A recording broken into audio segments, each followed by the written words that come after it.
কেউ কর্মবাদীগণ বলেন কর্মই পুরুষার্থ, কর্মের দ্বারাই সব পেতে হয়। আবার কেউ বলেন কর্ম করেও কি হবে, যদি ভাগ্যে না থাকে তো আমি পাবো। এর সমাধান কি? কে বড়, কর্ম নাকি আমাদের ভাগ্য? দেখুন, কিছু মানুষ আছে তারা ভাগ্যের দোহাই দিয়ে জীবন কাটায়, কিন্তু চেষ্টা বা কর্ম করতে চায় না। এই ভাগ্যবাদীদের জিজ্ঞাসা করবেন তো, ভাগ্য কি আকাশ থেকে পড়ে? ভাগ্য কি মাটি ফুঁড়ে ওঠে? আসলে আমাদেরই কর্ম যেমন, দেখুন একটি গীতার শ্লোকে বলছে কর্মান্নে বাদিকারাস্তে মা ফলেষু কদাচন। কর্মে তোমার অধিকার, কিন্তু ফলে অধিকার নেই। এতদিন আমরা এইটাই জানতাম, কিন্তু ওর মধ্যে একটা রহস্য ব্যক্ত করেছেন ভগবান। কর্মান্নে অর্থাৎ আগে কর্ম করো, কর্ম করলে তদরূপ ফল আশা করতে হবে না, তুমি পাবে। বুঝতে পেরেছেন শ্লোকটার রহস্য? কর্মান্নে বাদিকারাস্তে মা ফলেষু কদাচন, কর্ম করো ফলের আশা করো না। কিন্তু শ্লোকটার যথার্থ অর্থ কি হবে? তুমি কর্ম যেমন করেছো, না চাইলেই ফল তাই পাবে। সুধীবৃন্দ, এই জন্য কর্ম চেষ্টা প্রচেষ্টা করতে হবে। আচ্ছা, বীজগুলো যখন মাঠে খেতে কৃষক ফেলে দিয়ে আসে, যারা বীজ তত্ত্ব জানে না, ফসল তত্ত্ব জানে না, তারা কি বলে জানেন? বীজগুলো নষ্ট করে মাটিতে ফেলে দিয়ে আসলো। ফেললো বটে, কিন্তু পরে কি নিয়ে আসে ক্ষেত থেকে? তার থেকে বহুগুণ ফসল সে ঘরে তোলে। আপনি যেমন কর্ম করবেন, আপনার ভাগ্য, আপনার বিধিলিপি তদরূপ রচিত হবে। কর্ম অনুযায়ী আপনার ভাগ্য রচিত হবে। আচ্ছা, একটা কথা বলি, কাটার বীজ রোপণ করেছেন খেতে, কি বীজ বপন করেছেন? কাটা। এখন আপনি যদি বলেন কাটার বীজ বপন করেছে, আমি কাটা না, ওর থেকে ফুল চাই, এই ভেবে ওখানে 7 দিন ভাগবত পাঠ দেন ওই খেতে প্যান্ডেল করে, গঙ্গা জল যমুনার জল ঢালুন, আর ওখানে বৈষ্ণব সেবা দিন 7 দিন, এরপরেও কাটার বীজ ফুল হবে তো? সবাই কিন্তু বলছেন না, হবে কি? কেন হবে না? আপনি বীজ বুঝে দেন কাটার, ওখানে গঙ্গা জল যমুনার জল ভাগবত পাঠ বৈষ্ণব সেবা দিলে বীজ কখনো কাটার বীজ হবে না। তেমনি অনেকেই প্রশ্ন করে, বাবা কর্ম বড় বলছেন, যেমন কর্ম তেমনই ফল হয়, কিন্তু দেখা যায় এই জগতে অনেক দুষ্ট ব্যক্তি, অধার্মিক ব্যক্তি, তারা সুখে আছে, ব্যাংক ব্যালেন্স, টাকা পয়সা, তাদের রোগ শোক নেই। আর যিনি ধর্মকর্ম করছেন, ন্যায় নীতি পরায়ণ, তার রোগের শেষ নেই, তার শোকের শেষ নেই। তো যেমন কর্ম তেমন ফল কি করে বুঝবো? এই প্রশ্ন প্রায় লোক করেন। অনেকের মনে এই প্রশ্ন জাগে যে উনি ভালো কর্ম করছেন না, অথচ উনি ভালো আছেন, ছেলে ইঞ্জিনিয়ার, মেয়ে ডাক্তার, ওনার সুখের শেষ নেই। অথচ যে মানুষটা ন্যায় নীতি আদর্শ ধার্মিক, তার বিপদের শেষ নেই, তার লাঞ্ছনার শেষ নেই। তা আপনারা বলেন যেমন কর্ম তেমন ফল। এর কারণ শুনুন, এর কারণ একটাই, ব্যাংকে 20 বছর আগে যা জমা রেখেছেন, সুদে আসলে 20 বছর পর তা ফেরত পাবেন কিনা? যা রেখেছেন তা পাবেন না, 20 বা 50 বছর পরেও তা পাবেন। এই কর্মটা আপনার এই জন্মের না। সুকর্ম করেও এখন যে ফল ভোগ করছেন আপনি, কষ্ট দুঃখ লাঞ্ছনা অপমান, এটা কোনো না কোনো জন্মের, অতীতের জন্মের ফল, ওই প্রভাবটা প্রারব্ধ রূপে এখন ভোগ করছে। কিন্তু বর্তমানে যে আপনি ধর্ম কর্ম আদর্শ নিয়ে চলছেন, এর ফলটা পরে পাবেন। তার কারণ বীজ এখনই পড়লে, বৃক্ষ এখন রোপণ করলে এখনই ফল দেবে না, কিছুটা বিলম্ব হবে। এই জন্য মানুষের উচিত বর্তমান সময়টা সৎকর্মে কাটানো। অতীতে তা যা হয়ে গেছে সেগুলো কর্মরূপে আসুক, অপমান অভাব অনটন রোগ শোক রূপে, কিন্তু নূতন করে আর কুকর্ম যাতে না করতে হয়। হরিকথা ভাগবত পাঠ বৈষ্ণব সেবা দেওয়ার ফলটা অন্য কোনো জন্মে পাবেন, কিন্তু কাটার বীজ কখনো ফুল হয়ে দেখা দেবে না। এই জন্য উচিত হলো বর্তমান সময়ের কর্মটা সৎ করা, যেন আমার দ্বারা কারো ক্ষতি না হয়, আমি যেন লোকের অকল্যাণ চিন্তা না করি, কাউকে যেন অভিমানে অহংকারে পিছনে টেনে না ধরি। এই কর্মগুলো যদি এখন করতে থাকেন, আপনার জীবন ভবিষ্যৎ ফুল ফুটবেই। এই জন্য গোবিন্দ বলছেন ফলের আশা কি, কর্মই যেমন হবে তার প্রাপ্তিটা। আমি একটু বাস্তববাদী কথা না বলে পারি না, খুব ভালো লীলা বলে আপনাদের চোখের জলে ভাসালেই শুধু সংশোধন হবে না, চোখের জলের আগে দরকার হৃদয়টা পবিত্র করা, হৃদয়টা শুদ্ধ করা। চোখের জলের সাথে যদি হৃদয়ের স্বভাব শুদ্ধ না হয়, কুস্বভাব পরিবর্তন না হয় চোখের জলে, তাহলে ওই জল আবেগ মাত্র, ওই জল প্রেমাশ্রু নয়, ভক্তির অশ্রু নয়। যাত্রা মঞ্চে অভিনেতা অভিনেত্রীরাও তো কাঁদান আমাদের, তাতে কি হয়? শুনুন ভালো করে, হৃদয় শুদ্ধ, এই শুদ্ধ হৃদয়ের অগ্রে প্রয়োজন। কিন্তু আজ আমি বলছিলাম সবকিছু সার শূন্য হয়ে গেছে নারদের কথায়। সব থেকে বড় যাদের নিয়ে আমি 9 বছর বয়স থেকে অবিরাম এই গতিতে চলছি উল্কার ন্যায়, যাদের উদ্দেশ্যে তারা পাঠে আসে না। কোনো যুবক যুবতী এখানে নাই, আমার সামনে এখানে কোনো যুবক বসে নাই, কোনো যুবতী নাই, কিন্তু ধর্মকে জাতিকে বাঁচাতে গেলে এদের প্রয়োজন ছিল, এদের প্রয়োজন ছিল। কিন্তু এরা সনাতন ধর্মের নামযোগ্য ভাগবত পাঠ কীর্তনে আসে না। এই ব্যথাটা আমার 9 বছর বয়স থেকে। আমি কাঁধে উঠে ভাগবত পাঠ করতে গেছি, পিতার কাঁধে উঠে, সজ্জনের কাঁধে উঠে, কিন্তু ওদেরকে আমরা জাগাতে পারিনি, ওদের আনতে পারিনি। আচ্ছা, আমি আপনাদের একটু 40 বছর আগে ফিরিয়ে নিয়ে যাই, বা 30 বছর আগে, 30 বা 40 বছর আগে আপনারা লক্ষ্য করেছেন তখন কিশোর যারা ছিল, যুবক যারা ছিল, তাদের আর এই 40 বছর বা 30 বছর পর এখন কিশোর বা যুবকদের আপনি কি মিলাতে পারবেন সেই 40 বছর আগের আর এদের? আপনার কৈশোরটা, আপনাদের যৌবনটা যেভাবে কেটেছে, এখন কিশোর বা যুবকদের সেভাবে চলছে কি? নিশ্চয় না। পরিসংখ্যান বলছে সেভাবে না। এই পরিবর্তন 30-40 বছরে কেন এতটা তাদের এই বিমুখতা? তারা ড্রাগে আসক্ত হচ্ছে বিশ্ববিদ্যালয়ে পড়ে, হেন কাজ নেই যে কিশোর গ্যাংরা করে ফেলছে না, যা তা করে ফেলছে তারা। সমাজের যা কিছু চিত্রপট, বার্তা, সংবাদ, যা কিছু পরিস্থিতি, এই কিশোর যুবকদের এই পরিণতির কারণ কি? কারণ যদি বলি, একটি কারণ শুনুন, এর থেকে একটা সমাধান আছে। একজন যাজ্ঞিক ব্রাহ্মণের পুত্র, ঘরে সুন্দরী সতী স্ত্রী আছে, পুত্রকন্যা আছে, আর তিনি যজ্ঞ করেন। পিতা যাজ্ঞিক ব্রাহ্মণ উপবিদধারী, তিনি যজ্ঞের কাঠ নিতে গিয়ে জঙ্গলে এক পতিতা বেশ্যার সাথে এক পরপুরুষের একটি অশ্লীল দৃশ্য দেখেছিলেন। দেখেই তার ওই পতিতার প্রতি এত মোহ জন্মে যায়, উনি পিতাকে মাতাকে ত্যাগ করে, স্ত্রী পুত্র ত্যাগ করে সেই পতিতাকে বিয়ে করে জঙ্গলে ডাকাতি রাহাজানি এন পাপ নেই করেনি। আর এই চরিত্রটা ভাগবতের চরিত্র। এনার নাম অজামিল, এনার নাম অজামিল। একজন যাজ্ঞিক মুনির পুত্র একটা অশ্লীল দৃশ্য দেখে তার তপস্যা, তার যজ্ঞ শেষ করে দিয়ে, হেন পাপ নেই সে করেনি, পতিতাকেই বিয়ে করে ঘনশ্যাম বাড়ল। 40 বছর আগে আপনাদের হাতে মোবাইল ছিল না, নেট ছিল না। এই অশ্লীলতা যখনই এর মধ্যে দিয়ে এই যুবক কিশোর যারা ছোটবেলা থেকে আপনি মনে করেন কিছু বোঝে না, ওরা কি খোলে যেন এখন মোবাইলে কি করে রাখে, লকটা খুলেই ওরা যে আঙুলটা সরায়, ওর মধ্যে দিয়ে ওদের দৃশ্যপটে যা আসে, যে শব্দ, যে দৃশ্য, আজকে প্রেক্ষাপট পরিবর্তনের 90% কারণ এই অশ্লীলতাইগুলো, এই আকাশ সংস্কৃতি, এই অশ্লীলতাইগুলো।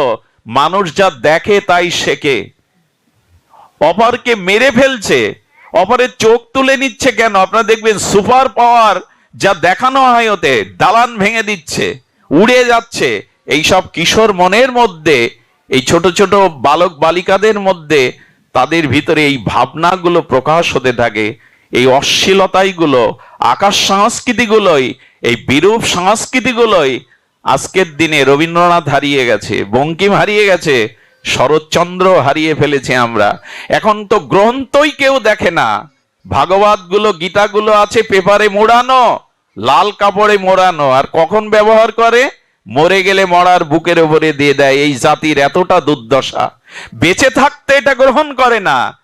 এদের হাতে যেটা তুলে দিয়েছেন, এদের আগামী 10 বছরে সমাজ ব্যবস্থা ভেঙে চুরে খানখান হয়ে যাবে। মোবাইল বন্ধ করে দেবেন, ওদের হাতে দেবেন না। এটা সমাধান নয়। সমাধানটা নিন।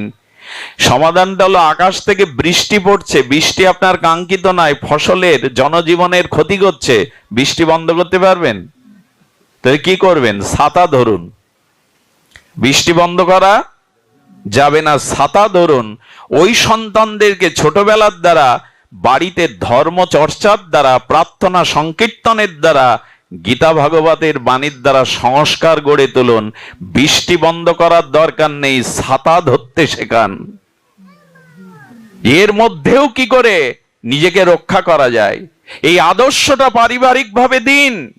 শুধু মন্দিরে নয়, আসরে নয়, বাড়িতে এই ধর্ম অনুশীলন। বাড়িতে অন্তত সপ্তাহে একদিন পাঠ হওয়া উচিত। প্রতিদিন যদি না হয়, স্বামী স্ত্রী মিলে পাড়ায় যে মানুষটা পাঠ করতে পারে তাকে দিয়ে একদিন পাঠ দেবেন। আজকে এইখানের পরিবেশটা দেখুন, এখানে অনেক ধনীজন, মান্যজন, বিদ্বানজন, বিদগতজন আছেন। এখানের পরিবেশের দিকে তাকিয়ে দেখুন, এখানে অসৎ চিন্তা করার ক্ষমতা হারিয়ে ফেলবে মানুষ। এই পরিবেশের মধ্যে আসলে মানুষের মন অন্তত কিছুক্ষণের জন্য সদ্ভাবনার, সাত্ত্বিক ভাবনার উদয় হবে। বাড়িতে অন্তত সপ্তাহে একদিন বউ ছেলে মেয়ে সবাইকে নিয়ে পাঠ দিন। সকাল সন্ধ্যা করতাল খোল বাজিয়ে একটু হরিনামের ব্যবস্থা করুন। একে অপরকে, ছোটরা বড়দেরকে প্রণাম করতে শেখান। এই জিনিসগুলোই ওদের ছাতা ধরতে শেখাবে। বৃষ্টি বন্ধ করে লাভ নেই, ও পারবেন না আপনি। ছাতা ধরতে শেখান। কই সেই অনুশীলন? সেই অনুশীলন আমাদের কই? অবাক হয়ে যেতে হয়। জামাই বাবুর সাথে শালিকাকে মা তার ছোট মেয়েকে সাজিয়ে গুজিয়ে বলে সিনেমায় যা, মেলায় ঘুরে আয়, অথচ বাপ মা ভাগবতে যুবক যুবতীদের আনে না, হরি কথাতে আনে না। এখানে এই হলো দুর্দশা। এই জাতির কি করে অন্ধকার ঘুষবে আমি জানি না।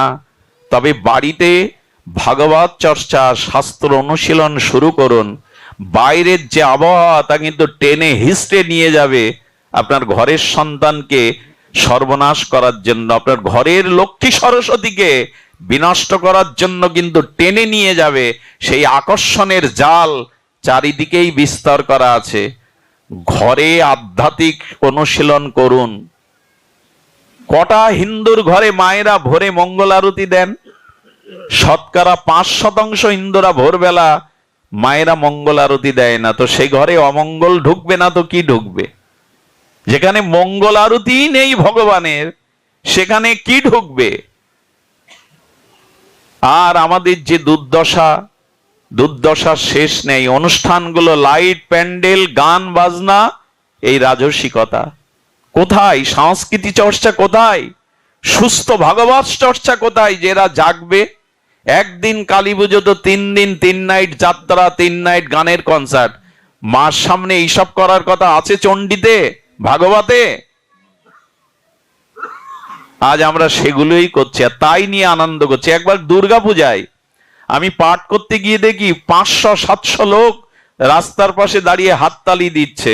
কি দেখছে জানেন? ড্রাইভারকে বললাম, ভাই একটু গাড়ি রাখুন তো, এখানে কি হচ্ছে? দেখলাম একটা ছোট্ট বাচ্চাকে অদ্ভুতভাবে বিকিনি পরিয়ে, কুসজ্জা দিয়ে, আর ওই বক্সের ডিজের গান দিয়ে, অশ্লীল গান দিয়ে নাচানো হচ্ছে। আর তার পিতার বয়সী, মায়ের বয়সী মায়েরা হাততালি দিচ্ছে তার ওই অশ্লীল নাচ দেখে। আর এগুলো আমদানি হয় সিরিয়াল থেকে। আমাদের পশ্চিম বাংলার যে গানের কনসার্ট গুলো হয় না, ছোট, আচ্ছা কাঁঠালকে যদি জোর করে পাকান, কাঁঠালকে যদি জোর করে অসময়ে পাঠান, সেটা স্বাদ হবে? যে বয়সে যেটা জানার দরকার তার থেকে অধিক পরিমাণে জেনে যাচ্ছি আমরা। যার যে বয়সের যে স্বভাব, তাকে চাপিয়ে দেয়া হচ্ছে এই সংস্কৃতির নামে। এখন তার অবস্থা কি হবে? এসব কথা শুনতে আপনারা আসেননি, কিন্তু বলছি এই কারণে, এই ভাগবত অনুষ্ঠান থেকে যদি আমরা গৃহে কিছু ফিরিয়ে না নিয়ে যেতে পারি, আমাদের স্বভাবে যদি একটি স্বভাবও নিয়ন্ত্রিত না হয়, তবে এই ভাগবতের অর্থ কি দাঁড়ালো? এই ভাগবতের সার্থকতা কি দাঁড়ালো? যদি আপনি ভাগবত এসেছেন, এখান থেকে যদি নূতন চেতনা, নূতন ভাবনা নিয়ে ফিরে না যান, তাহলে হলোটা কি? সুধীবৃন্দ, এই জন্য কথাগুলো বাড়ি গিয়ে মনন করবেন। ভাগবত শ্রবণ করে মননের কথা বলা আছে। গাভীগুলো সারাদিন লতা পাতা তৃণ খায়, ওরা ওই সময় খায় না, গলৎকরণ করে। গাভীগুলো কি করে? তৃণ, ঘাস সারাদিন ধরে গলৎকরণ করে, খায় না। খায় কখন জানেন? গোয়ালে গিয়ে ওই খাদ্যগুলো তুলে জাগর কাটতে থাকে, চর্বণ করতে থাকে, গালের জিহ্বার লালা দিয়ে চর্বণ করতে থাকে, আর তখনই ওটা খায়। হরিকথা শুনে বিছানায় মাথা দিয়ে চিন্তা করবেন, এই যে কথাটা বলে গেলেন, এই কথাটা মনন করবেন, চিন্তা করবেন, আমার জীবনে কি করে আমি প্রতিফলন করাতে পারি। হরিকথা শ্রবণে মনন করতে হয়। ঘোল তো রয়েছে, মন্থন না করলে মাখন উঠবে? ঘোল রয়েছে, মন্থনটা তো করা চাই, নাহলে মাখন কি উঠবে? যা শুনলাম তা মনের দ্বারা আমাদের মনন চাই, এই মননের দ্বারাই আমাদের জীবনে নেমে আসবে। কিন্তু মনন আজ কি করব? যা বলি তা কি শুনি আমরা? শ্রীকৃষ্ণের মুরলীধ্বনির বংশীধ্বনি হয়েছে, সেই বংশীধ্বনি গোপীরা কোথায় ছিল? গোপীরা ছিল গৃহে। কেউ শুনতে পেল না, গোপীরা শুনলো কেন? শুনলো কেন জানেন? মনে করুন ঢাকা বেতার যন্ত্র থেকে আপনার ভাই আজকের বেলা 9টার সময় তার বংশী বাদন প্রোগ্রাম আছে, তা আপনি সবাইকে ডেকেছেন, এই দেখো ঢাকা সেন্টার থেকে, বেতার থেকে আমার ভাই আজকে বংশীর ধ্বনিতে, আর তিনি বাঁশি বাজাবেন, রেডিও খুলে বসেছেন। এখন 9টার সময় সেই লাইভ সম্প্রচার শুরু হলো, আপনি ঢাকা কেন্দ্রে না দিয়ে কলকাতার কেন্দ্রে দিয়ে রেখেছেন। এখন বলছে বাঁশি বাজে না কেন, বাঁশি শুনতে পাচ্ছি না কেন? বাঁশি কি বাজেনি? বাঁশি বেজেছিল, কিন্তু আপনার মনরূপ সেন্টার, অর্থাৎ আপনার ঢাকা কেন্দ্রের থেকে আপনি কলকাতার কেন্দ্রে দিয়ে রেখেছেন, তো বাজলে বুঝতে পারবেন। তেমন শাস্ত্রে বলা হচ্ছে গোপীদের তনু মন প্রাণ সবসময় কৃষ্ণের ভাবনায় রত থাকতো। ওই কৃষ্ণের বংশীর রূপের মাধুর্যের কথা ভাবতো সারা সময়। গৃহে বসেও তারা শ্রী গোবিন্দের চরণ, তার নাম রূপ লীলা চিন্তা করতো। এই জন্য বাঁশি ওরাই শুনতে পেয়েছিল। সেন্টারে দেওয়া না থাকলে শুনবেন কি করে? গোপীদের মন প্রাণ কোন সেন্টারে ছিল? শ্রীকৃষ্ণের চরণে, তার মাধুর্যে, তার লীলাতে, তার নাম রূপে। এই জন্য ওরাই শুনতে পেল। গৃহে অবস্থান করেও ভগবত দর্শন হয়, গৃহে অবস্থান করেও ভগবত প্রেম ভক্তি লাওয়া যায়, যদি গৃহে থেকেও মনটা ভগবানকে দেওয়া যায়। আমরা দেই তো। সংসার ছাড়তে হবে না আপনাদের, গৃহ থেকে কোথাও যেতে হবে না আপনাদের। গোপীদের মতো গৃহে থেকেই ভগবানকে স্মরণ করুন।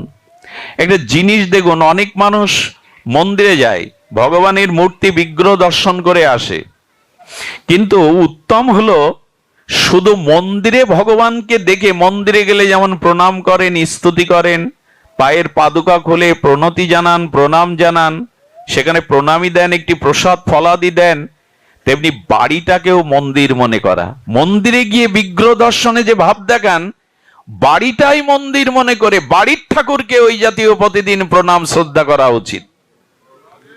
গৃহটাই মন্দির, আমরা গৃহটাকে মন্দির করতে পারিনি।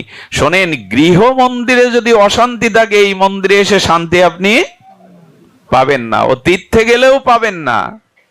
এই জন্য গৃহটাকেই মন্দির করুন।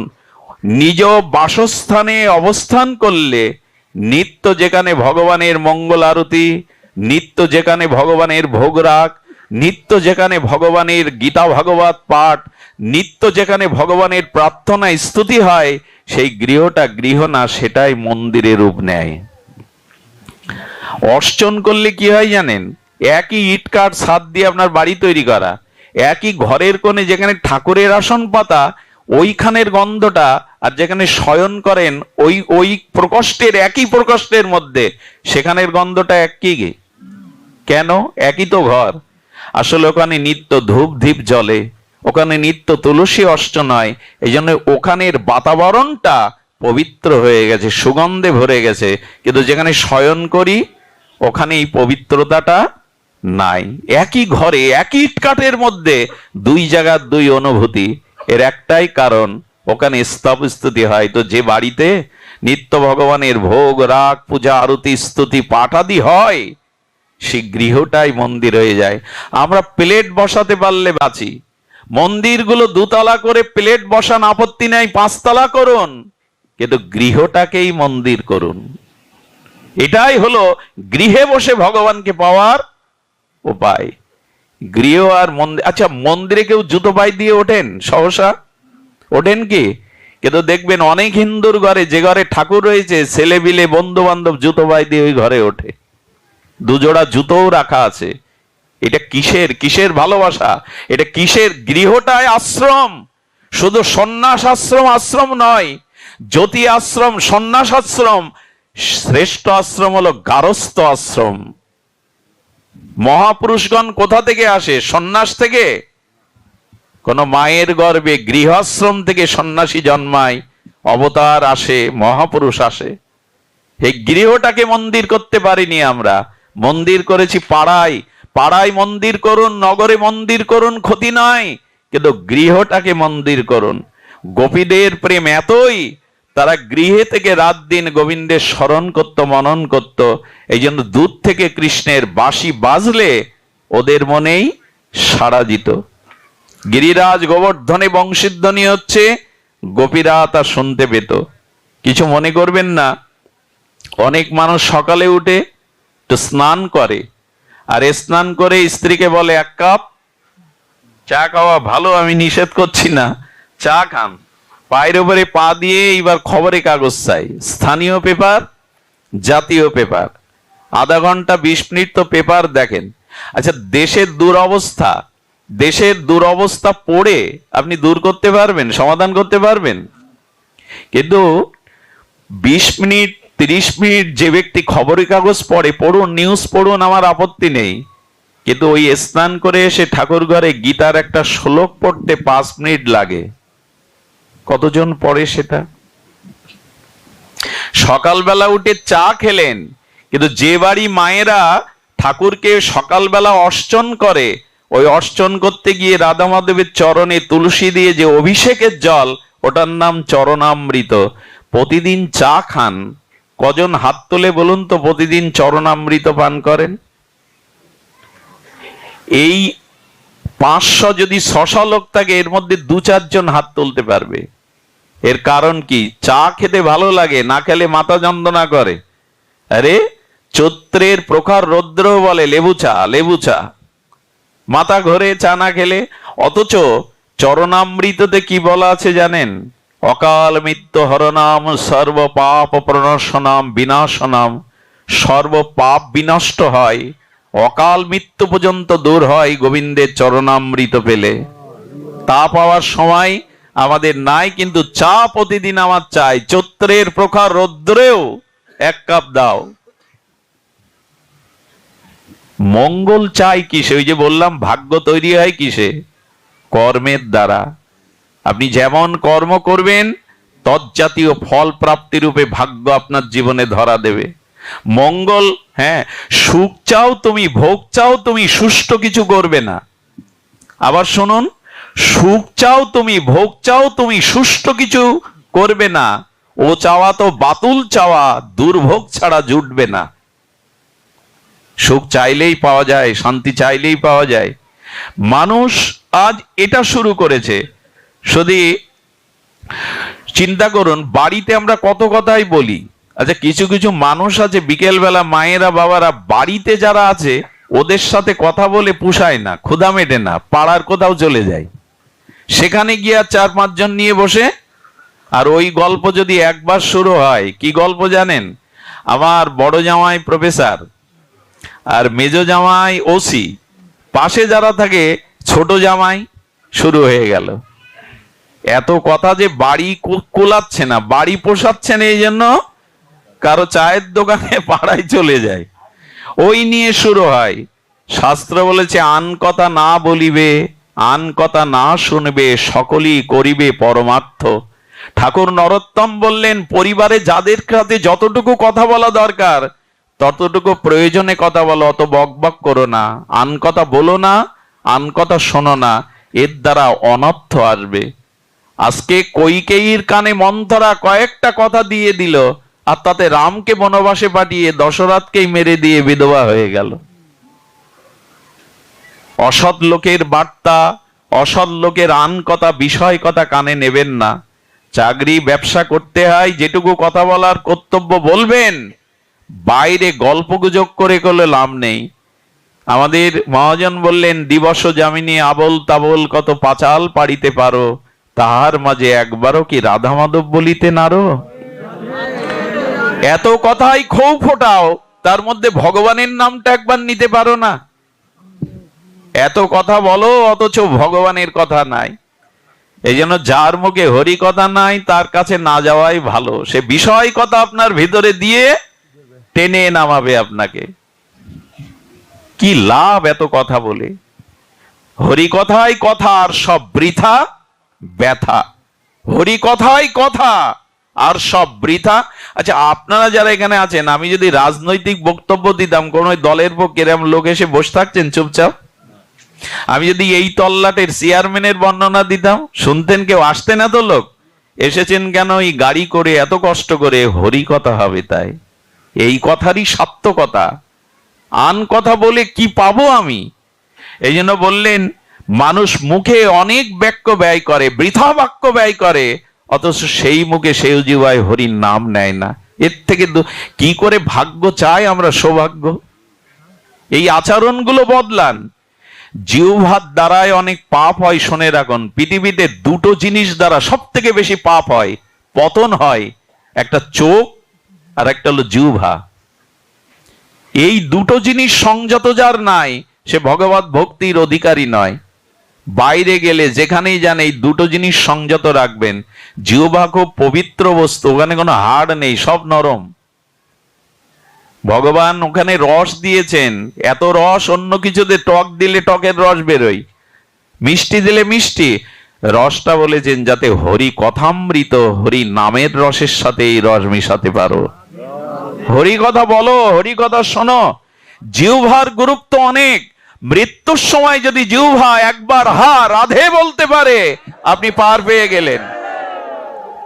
ওই যে অজামিল মৃত্যুর সময় একবার নারায়ণ বললেন, পুত্রের নারায়ণ নাম নেওয়ায় তিনি উদ্ধার হয়ে গেলেন। জিহ্বার ভূমিকা অনেক বেশি। সারা জীবন জিহ্বা নাড়ান, অভ্যাস করুন। মৃত্যুর সময় যদি একবার হা রাধে এই শব্দ উচ্চারণ হয়, পার পেয়ে গেলেন আপনি। আচ্ছা, একজন বলছে সারা জীবন ভালো কর্ম করলো না, মৃত্যুর সময় রাধে বললে, বলে দেখো সারা জীবন কুকর্ম করলে কি হবে? মাঝখানে কোনো সাধুর কৃপা পেয়েছে, ভগবত কৃপা পেয়েছে, নাহলে রাধা নাম শুনবে কোথায়? রাধা নাম মনে পড়বে কোথায়? ওই স্বীকৃতি মনে পড়েছে, রাধা নাম এসে গেছে। অনেকেই বলে ওই নিলে কি হবে? আচ্ছা, আমি একটা দৃষ্টান্ত দেই। সারা বছর একটা ছেলে লেখাপড়া করেনি, পরীক্ষার সময় পাশে একজন ব্রিলিয়ান্ট ছাত্র ছিল। সে দেখলো একই ক্লাসে পড়ি, ওকে একটু সহযোগিতা করি যাতে পাসটা করতে পারে। ও সারা বছর পড়েনি, এখন ওকে খাতা দেখিয়ে দেখিয়ে লেখার সুযোগ দিল। এখন সারা বছর না পড়েও পাস করবে কিনা? তেমনি সারা জীবন হরি বলেনি, কোন স্বীকৃতিতে যদি শেষের সময় একবার হরি বলে, নকল করেও যদি পাস হওয়া যায়, তো একবার রাধা বললে শেষের দিনে পাস হবে না কেন? এই জন্য অভ্যাসটা রাখুন, কখনো কখনো কানে এটা দিন, হরি কথা হরি নাম দিন। যদি একবার বেরিয়ে পড়ে। আমাকে একজন বললেন, মঙ্গলজি এই শরীর দিয়েই তো ভজন সাধন, এভাবে শরীর নষ্ট করছেন কেন? বাড়ি বসে নাম করুন, বাড়ি বসে শাস্ত্র অধ্যয়ন করুন, এইভাবে কেন শরীর নষ্ট করছেন? আমি বললাম, বাবা, মানুষ যৌবনে অনেক আয় করে, আয় করে জমা রেখে দিলে বৃদ্ধ বয়সে বসে খেলেও সেটা ফুরোয় না, লোকের কাছে হাত পাততে হয় না। এই সময়টা যদি সাধুসঙ্গ হরিকথাতে আপনাদের চরণ ধুলিতে সম্পদ কিছুটা প্রেম ভক্তি কৃপা করুণা সম্পদ জোগাড় করতে পারি, রোগে পড়ে থাকলেও এই সম্পদটাই সেদিন ভাঙিয়ে ভাঙিয়ে ভগবানের চিন্তায় অন্তত চিন্তা করতে পারবো। জোগাড় করুন, এগুলোতে জোগাড় করুন। এই জন্য যার কাছে আন কথা ওখানে না যাওয়াই ভালো। আমি সিডির দোকানে বসেছি, একবার এক গ্রামে পাঠ করতে গেছে, আমাকে যে ডাকে হইল্লোড় করে চলে যায়, কোথায় যাচ্ছি জানি না। তো গিয়ে দেখি রাত 9:30 বাজে পাঠে কেউ আসেনি, 2-4 জন ভক্ত ছাড়া। তা আমি কমিটির কাছে জিজ্ঞাসা করছি, বাবা কাউকে নিমন্ত্রণ দেননি, ভক্তদের জানাননি? বললো জানিয়েছি কিন্তু ওরা আটকে গেছে। আটকে গেছে কোথায়? বললো আমাদের পাশে বাজার, তো এখানে অনেক সিডির দোকান, আজ ক্রিকেট খেলা হচ্ছে, আর যার যার ওইখানেই সব সিরিয়ালে আর খেলাতেই আটকে গেছে, একটু পরে আসবে।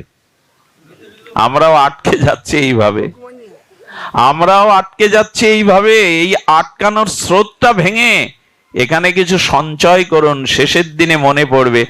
দেখেন বাড়ি বসে বসে থাকলে এই আসরের কথাও তো মনে আসতে পারে, এগুলো তো মনের ক্যামেরায় ছবি তোলা থাকছে। কোন ভক্তের, প্রিয় ভক্তের মুখগুলো, এই বাতাবরণগুলো, শেষের দিনে হয়তো এই স্মৃতিটা মনে জেগে যাবে। তাই যেখানে গেলে এই স্মৃতি জাগে, হরি কথা মুখ দিয়ে আসে, সেখানেই যান। আপনারা লক্ষ্য করেছেন যে এইভাবেই আমাদের চলা বলার মধ্যে যদি আমরা অভ্যাসগুলো গড়ে তুলতে পারি, তখনই আমাদের জীবনে কল্যাণ প্রাপ্ত হবে। গোপীদের হরিভক্তির একটু দৃষ্টান্ত দিয়েই আজকের পাঠ বিশ্রাম করি। গোপীরা কিভাবে তনুমন প্রাণ ভগবানকে দিয়েছিল। সুধীবৃন্দ, গোপীদের এই হরিকথা মানুষের জীবনে কি কল্যাণ করে দেখুন। গোপীরা ননি মাখন বেচতে বেরোতো। আচ্ছা, গোপীরা মথুরায় ননি মাখন আনতে কেন বেচতে? একটু ধ্যান দিন কথাটির দিকে। ওরা ননি মাখন সাজিয়ে রাধারানী, ললিতা, বিশাখা, সখীবৃন্দা, তারা নবনীত মাখন বেচতে। আচ্ছা, ওদের কি রাজরানী? তো রাধারানীর চরণ কি সাধারণ? ওরা আসতো কেন জানেন? আসলে ওরা ব্রাহ্মণ পল্লীতে যেত, ওই ঘিগুলো, মাখনগুলো ভগবানের সেবায় যাগযজ্ঞে লাগবে তাই নিয়ে যেত। আর ওরা মাখন মাথায় নিয়ে আসতো এই কারণে, শ্যামসুন্দরের সাথে দেখা করাই ওদের উদ্দেশ্য, অন্য উদ্দেশ্য নয়। যদি বলেন মায়েরা যাবে কেন?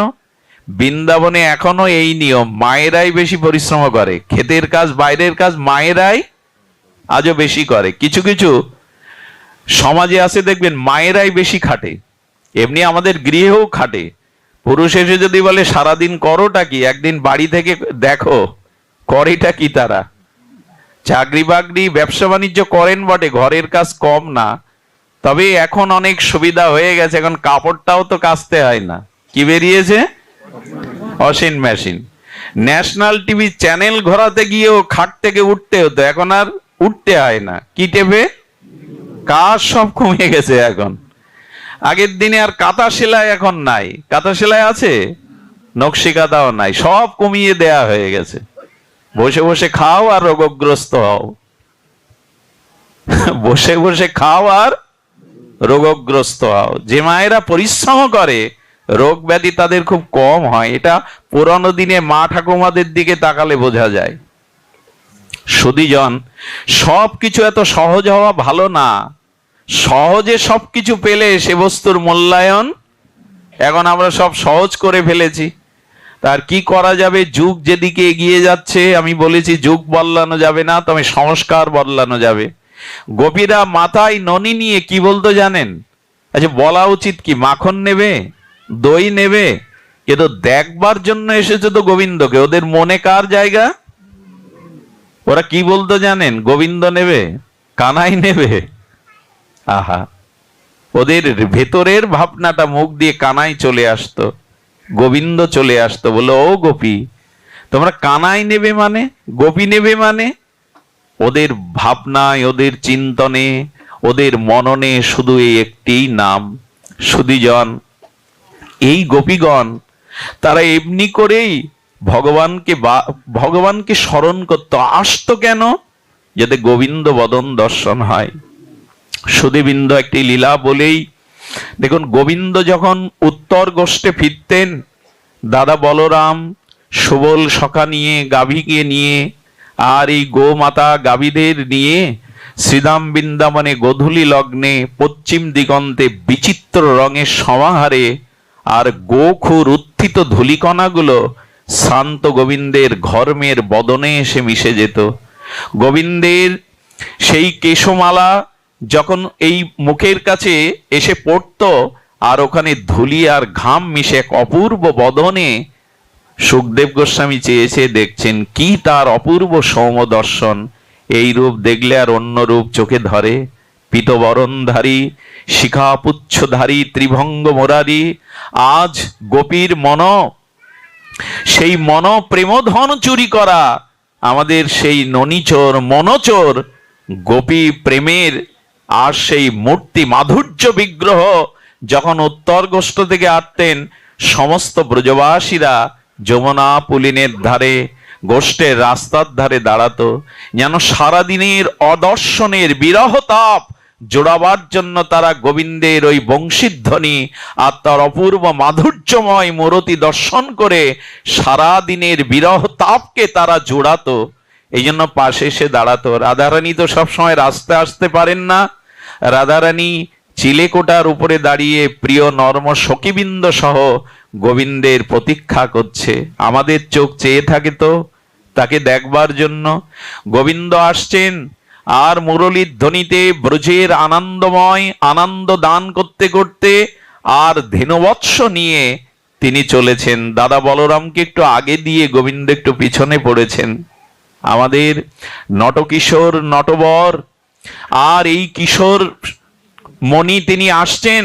রাধারানী, আচ্ছা ভগবানের কোনটা আগে দেখতে হয়, চরণ না বদন? চরণই দেখতে হয়, ওইখানেই তো সব। রাধারানী গোবিন্দের চরণের দিকে দৃষ্টি পড়েছে। চরণের দিকে দৃষ্টি দেওয়ার সাথে সাথে রাধারানীর গায়ে যেরকম গরম সেক দিলে ফোসকা ওঠে না, পুড়ে যায়, ওই কমল রাধারানীর অঙ্গের কমলতার তুলনা কি আমাদের মুখে মানায়? পৃথিবীতে সব থেকে কমল ফুল হলো শিরীষ কুসুম। কি কুসুম? শিরীষ কুসুম। শিরীষ কুসুমের শিরীষ ফুলের পাপড়িগুলো এত সূক্ষ্ম যে আপনার গায়ে যদি শত শত ছুঁড়েও মারা যায় আপনার অনুভূতি হবে না গায়ে কিছু পড়লো কিনা। তা শিরীষ কুসুম সম এই রাধারানীর কোমল শ্রী অঙ্গ গোবিন্দের চরণ দর্শনের সাথে সাথে তার গায়ে লাল যেন কে তাপ বা ছেক দিচ্ছে। ললিতা বলছে, রায় রায় তোর শ্রীঅঙ্গে এত তাপের চিহ্ন কেন? রাধারানী বলছেন, ওই দেখ আমার রাধা জন্ম বৃথা হলো। বিশাখায় গিয়ে বলছে, কেন রায়? বলে, আমার রাধা জন্ম বৃথা হলো। আমি যদি পদ্ম হয়ে জন্মাতে পারতাম এ জন্ম সার্থক করতে পারতাম। কেন রে রায়? পদ্ম হয়ে জন্মালে কেন সার্থক হতিস? ওই দেখ প্রিয়ের চরণটা সারাদিনের রৌদ্র তপ্ত, ব্রজ রেণু ব্রজ বালিকণাগুলো তাপ হয়ে গেছে, আর তিনি খালি চরণে নগ্ন পায়ে ওই ধ্বজ অঙ্কুশ চিহ্নিত দিব্য কোমল চরণ, যে চরণ হাত দিতেই লক্ষ্মী দেবীর বুক কাঁপে, যে চরণ হাত দিতে গিয়েও লাল হয়ে যায়, সেই চরণ আজ তপ্ত ব্রজের ধুলির উপরে পড়ছে। ওরে আমার রাধা জন্ম বৃথা। আমি যদি পদ্ম হয়ে জন্মাতে পারতাম, প্রাণবধূ যেখানে যেখানে চরণ রাখছেন ওইখানে একটা পদ্ম হয়ে ফুটে থাকতাম, যাতে ওই চরণে ব্যথা না পৌঁছায়। এলো রাধারানীর অনুভূতি, যাতে ওই চরণে ব্যথা না পৌঁছায়। রাধারানীর অঙ্গে এক একটা ব্যথার ছেক লাগছে ওই চরণের কথা ভেবে। এই হলো সেবা, এই হলো ভগবানকে যথাযথ স্মরণ করা। ললিতাকে ডেকে ডেকে বলছে, ললিতা এই সৌম এই অপরূপ মাধুর্য রূপ মাধুরী দেখতে বিধাতা আমাদের দুটি চোখ দিল। বিধাতাকে গালি দিচ্ছে রাধারানী, ব্রহ্মাকে গালি দিচ্ছে, বিধাতাকে গালি দিচ্ছে। কি বলে জানেন? কোটি আঁখি দিল না বিধি, দিল মাত্র দুই, তার মাঝে নিমেষ দিল কি দেখিব মই। বিধি তুমি কি রস সৃজন জানো না? তোমার কি রসবোধ নাই? এই নয়ন অভিরাম ও মনোহর ত্রিভঙ্গ মুরারি মাধুর্য রূপ দেখতে কেউ দুটো চোখ দেয়? কোটি আঁখি কেন দিল না? এই হলো তৃষ্ণা, এই হলো প্রেমের ভাষা, এই হলো ব্রজের ভাষা, এই হলো গোপীদের ভাষা। কেন কোটি আঁখি দিল না? দুটো চোখ দিয়ে কখনো ভগবানের সৌন্দর্যকে দেখেছি? যুগল মাধুর্য মূর্তি দেখে আনন্দ পেয়েছি? কই পাইনি তো। আজ রাধারানী বলছেন কেন কোটি আঁখি দিল না? বিধি যোগ্য সৃজন জানে না, বিধি অরসজ্ঞ রস সৃজন জানে না। জানলে এই রূপ দেখবার জন্য দুটো চক্ষু দেয়? আচ্ছা, দুটো চক্ষু যদিও দিল, কেন চোখের পলক দিল, নিমেষ দিল, কি দেখিব মই? চোখের পলকটাকেও তারা সহ্য করতে পারছে না। রাধারানীকে বলা হয়েছিল, রাধে পলকটা সহ্য করতে পারছ না কেন? চোখের পলক। বললেন পলক কেন দিল? কারণ এক পলক পড়লেই যেটুকু সময় হারিয়ে ফেলি, মনে হয় এক যুগ তাকে দেখিনি, এক যুগ তাকে হারিয়ে ফেলেছে। বহুদিন পর সন্তান বাড়ি এলে যেমন মা কেঁদে বলে, বুকে জড়িয়ে ধরে বলে কতদিন তোকে দেখিনি খোকা, এটা ভালোবাসার ভাষা, এটা প্রেমের ভাষা। তেমনি ললিতা বিশাখা রাধারানী বলছে জড়িয়ে ধরে, ওরে বিধি কেন পলক দিল? পলক পড়লেই তো মনে হয় তাকে কত যুগ যুগান্তর হারিয়ে ফেললাম। রাধারানী একদিন বলছিলেন, ললিতা আমাকে একটা সাধনা শিখিয়ে দিতে পারিস? রায়, তোর আবার কি সাধনা করবি? কিসের জন্য সাধনা করবি? বললেন, মাছেরা যে সাধনা করে চোখ পেয়েছে, আমি সেই চোখ চাই। মি নাকি মানে মাছের চোখের পলক পড়ে না, মাছের চোখের পলক পড়ে না। বললেন, এ পৃথিবীতে সব প্রাণীরই পলক দিয়েছে, মাছ কোন তপস্যা করেছে বলতে পারিস? ওর পলক পড়ে না কেন রায়? বলল, আমি তপস্যা করে মাছের চোখ পেতাম, যাতে প্রাণবধূকে দেখতে আমার পলক না পড়ে। বলতে পারিস কি কোন সাধনায় আমি মাছের চোখ পাবো? এগুলো কি আবেগের ভাষা? আবেগের নয়, এটাই হলো প্রেমের থেকে উত্থিত ব্রজপ্রেমের ভাষা। একেই বলে তাকে সর্বস্ব দিয়ে ভালোবাসা, চোখের আড়াল না হতে দেওয়া। বললেন, মাছের চোখ যদি পেতাম, ওই রূপমাধুর্য দর্শনে নয়নকে জীবনকে সার্থক করতে পারতাম। প্রেম না হলে এ ভাষা আসবে না, প্রেম না হলে অনুভূতিও আমরা বুঝতে পারবো না। এটা প্রলাপ মনে হবে যাদের ভিতরে এই প্রেম নাই। ললিতা বলল, তো তপস্যা করে মাছের চোখ যদি পাবি, তো গোবিন্দ তো তোর নয়ন সম্মুখে দাঁড়ায় না। গোবিন্দ তো নয়নের সম্মুখে তো সবসময় দাঁড়ায় না, গোবিন্দ তো কত লীলা করে। তুই কি করবি? বললো, মাছের চোখ পেলে পাখির কাছ থেকে ভিক্ষা করে দুটো ডানা নিতাম, ওই চোখে ডানা বেঁধে যেখানে আমার প্রাণবধূ দাঁড়াতো, যেখানে থাকতো সেখানে উড়ে যেতাম তাকে দেখবার জন্য, তাকে দেখবার জন্য আমি উড়ে যেতাম। রাধারানী এই বলতে বলতে মাঝে মাঝে মূর্ছিত হয়ে পড়ে যান। আর দশম দশায় তিনি মূর্ছিত হয়ে পড়ে যান। ললিতা বিশাখা তখন চিন্তা করলেন, এইভাবে বারবার যদি দশম দশায় মূর্ছিত হয়ে পড়ে যায়, রাধারানী মাঝে মাঝে কি করেন জানেন? বাসরক সজ্জিকা, গোবিন্দ ব্রজ থেকে চলে গেছে, রাধারানী মনে নাই, প্রিয় এখনো ব্রজে আছে, সে কথা দিয়েছিল ন গচ্ছতি, এক পাও ব্রজ থেকে তিনি কোথাও যান না। এই অনুভবে রাধারানী তাড়াতাড়ি বলছেন, আরে সখীগণ, আমাকে সংকেত কুঞ্জে নিয়ে চলো। সংকেত কুঞ্জে যদি ব্রজে যান একবার যাবেন, আমার সৌভাগ্য হয়েছিল, জায়গাটা বড় মধুর। সেই কাল কোলাহলের দিনে এখনো সেখানে গেলে মনে হয় এইখানেই সেই লীলা রচনা করেছিলেন ঠাকুরানী প্রীতিময়ী, আমাদের কৃষ্ণ প্রেমের পূর্ণিমা ভাবময়ী লাদিনী অধীশ্বরী রাধা ঠাকুরানী। সেই সংকেত কুঞ্জে গিয়ে সখীদের বললে, আমার পায়ে আলতা পরিয়ে দে, আমাকে লাল শাড়িতে সাজিয়ে দে, চোখে কাজল দিয়ে বধূ বেশে সাজিয়ে দিলেন। আর রাধারানী বললেন, তোরা বাসর সজ্জা কর, সেই ফুলের দ্বারা ব্রজের গুগ্ন ঔষধি লতা পাতা দ্বারা বাসর সাজিয়ে ঘোমটা পরে ললিতা বিশাখাকে দৌড়ে রেখেছেন, আমার প্রাণবধূ আসবে। ব্রজে কিন্তু গোবিন্দ নাই। রাধারানীর বাসসজ্জিকা ভাবে আজ বধূ বেশে এইভাবেই আর অপেক্ষা করছে। একটা গাছের পাতা নড়লেও পড়লেও মনে হচ্ছে ওই বুদ্ধি প্রভুর প্রিয়ের চরণ বেজে উঠল। গাছের শাখায় শাখায় যখন শব্দ হচ্ছে, বলল ওই চরণে নূপুর ধ্বনি যেন হলো, কেঁপে কেঁপে উঠছেন। প্রভুর অপেক্ষা করতে করতে সারা নিশি হয়ে গেল। ভোরবেলা যেন প্রাণের আবেশে স্ফুটে দেখছেন বধূ এসে দাঁড়িয়েছে সামনে। বলে ওকে চলে যেতে বল, ওর মুখ আমি দেখব না, ওর মুখ দেখব না, ওকে চলে যেতে বল।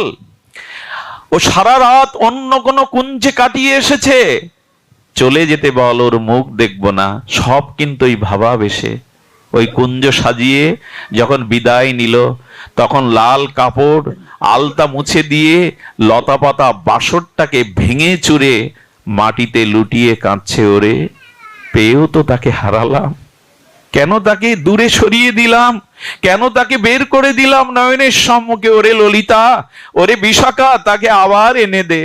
জড়িয়ে ধরে ললিতা বলেন, আগেই বলেছিলাম তাকে ভালোবাসিস না, তাকে ভালোবাসলে শুধু কাঁদতেই হয়, তাকে ভালোবাসলে শুধু তার প্রতীক্ষায় থাকতে হয়, আগেই বলেছিলাম ভালোবাসিস না তাকে। বলে ওরে, তাকে কি ভালো না বেশি পারা যায়? এই জগতে ভালোবাসার অন্য কেউ নাই। ভালোবাসা তো তার থেকে এসছে, প্রেম তো তার থেকে এসছে। ললিতা বিশাখা রাধারানীকে এইভাবে সান্ত্বনা দিতেন। মাঝে মাঝে দৌড়ে বললেন, ললিতা আমি আমার শ্যামকে পেয়েছি। কোথায় পেয়েছিস? এই দেখ আমার নখের জ্যোতির মধ্যে আমার শ্যাম সুন্দর, বলে নখটা জড়িয়ে ধরতেন বুকের মধ্যে। এইভাবে ব্রজ গোপিকারা নিশিদিন তারা গোবিন্দের ধ্যানে গৃহে থেকেও মগ্ন থাকতেন। আপনাদের কাছে শেষ অনুরোধ, এই ব্রজপ্রেমী মহাপ্রভু দিতে এসেছিলেন। গোপীর সাথে গোপীনাথের এই যুগল প্রেম মাধুর্যই আমাদের ভজনের মহাপ্রভুর মহা অবদান। আমরা গৃহে থেকেও যেন ভগবানের নাম, ভগবানের লীলা এভাবেই স্মরণ করতে পারি। আমি এত দূরে স্বভাব সম্ভবত আসি না, কিন্তু কেন জানি না আমাদের শান্তদা, কার্তিক বাবা, মনতোষ দা, শ্যামল দা বারবার বলছিলেন আসার কথা। এসে এইটুকু পেলাম, আপনারা হরিকথার যোগ্য শ্রোতা, হরিকথা শোনার আপনাদের অনেক ব্যাকুলতা। পারলে যেখানেই হরিকথা শুদ্ধ ভক্তের মুখে হরিকথা শ্রবণ করবেন। মহাপ্রভুর কৃপা হলে আবারও যদি কোনো সৌভাগ্য স্বীকৃতিতে হয়, আপনাদের সঙ্গ পাওয়ার অভিলাষ লেখে আজকের মতো হরিকথার এখানেই পূর্ণ বিশ্রাম। জয় শ্রী গুরু প্রেমানন্দে গৌর হরি বল।